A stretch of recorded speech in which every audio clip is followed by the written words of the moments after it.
Vitajte v uvítacom okne modulu Účtovníctvo systému Humanet. Uvítacie okno slúži na rýchle zadanie základných údajov o organizácii, ktorú budete spracovávať v tejto databáze. Postupne zadávajte údaje do políčok podľa ich názvu. Ak momentálne nemáte po ruke všetky údaje, vyplňte políčka označené hviezdičkou. Sú to tzv. Povinné políčka, bez ktorých vás systém nepustí ďalej.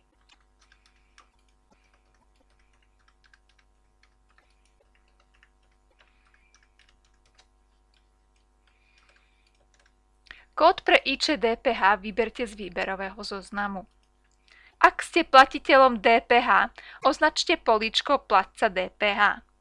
Ak ste navyše mesačným platiteľom DPH, označte políčko mesačný platca DPH.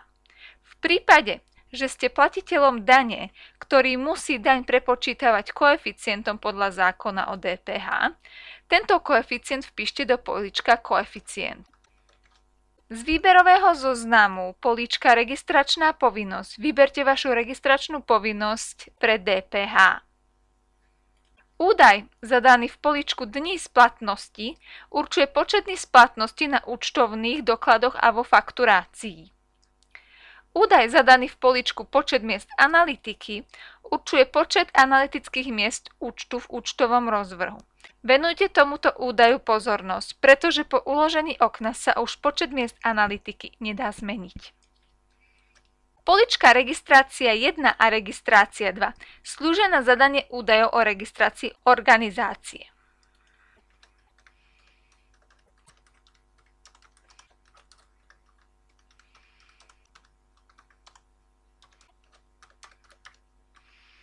Ak sa text nezmestí do políčka registrácia 1, pokračujte v písaní v políčku registrácia 2.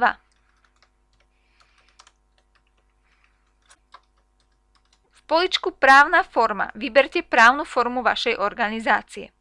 Podľa právnej formy sa v systéme načíta účtová osnova v podvojnom účtovníctve alebo stĺpce peňažného denníka v jednoduchom účtovníctve. Políčko oddeľovač čísla dokladu nechajte prázdne alebo vpíšte znak, napríklad lomku, ktorým chcete v tlačovej forme dokladov oddeliť kód okruhu dokladu od zvyšnej časti okruhu číslovania. Do políčka oddeľovať syntetickej a analytickej časti účtov vpíšte znak, ktorým chcete oddeliť syntetickú časť účtu od analytickej časti účtu, alebo políčko nechajte prázdne. Druhým najdôležitejším údajom v vstupnom okne je účtovný rok začína. Tento údaj po zapísaní okna už nie je možné zmeniť. Aj keď by vaša firma vznikla v strede roka, ale vy budete odovzdávať daňové výkazy za normálny kalendárny rok, pri zakladaní databázy do políčka účtovný rok začína vpíšte 1.1. Úvodné okno zapíšte. Po uložení údajov sa zobrazí hlavné okno systému. Ako ďalšie je potrebné doplniť údaje o organizácii. Kliknite na voľbu Základné nastavenia, Organizácie a cez pero vstúpte do údajov o vašej organizácii. Prekliknite sa na záložku Adresy, kliknite na tlačidlo Pridať, do formulára napíšte názov, ulicu, súpisné alebo orientačné číslo, obec vyberte z výberového zoznamu. Môžete určiť aj typ adresy, či je to sídlo organizácie alebo korešpondenčná adresa. Formulár zapíšte. Prekliknite sa na záložku Účty, kliknite na tlačidlo Pridať, vyplňte políčko číslo účtu, prípadne predčíslie účtu a vyberte banku.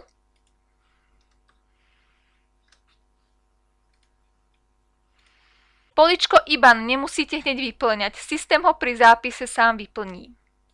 Prekliknite sa na záložku Kontakty, kliknite na tlačidlo Pridať, do políčka Názov napíšte meno kontaktu,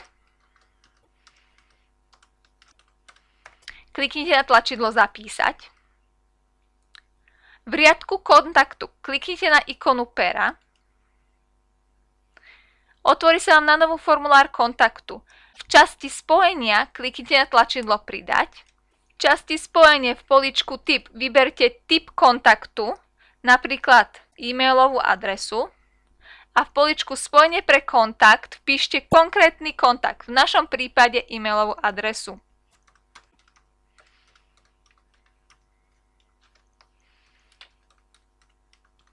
Spojenie zapíšte. Zapíšte aj kontakt. Prekliknite sa na záložku loga a pečiatky. Kliknite na tlačidlo pridať. V políčku typ vyberte, či vaše logo alebo pečiatka bude farebná alebo čierno-biela. V políčku typ obrázka vyberte, či to bude logo alebo pečiatka. Cez tlačidlo súbor načítajte súboru z vášho počítača.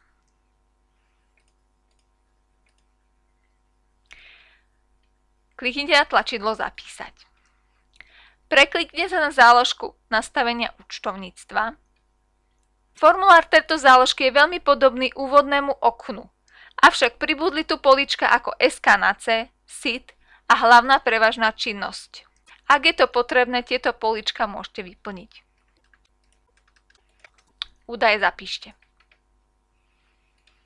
Všetky údaje zapíšte tlačidlom Zapísať. Týmto ste ukončili zadávanie základných informácií o organizácii, ktorú budete v databáze spracovávať. Môžete sa vrátiť do hlavného okna programu. Bližšie informácie nájdete v príručke.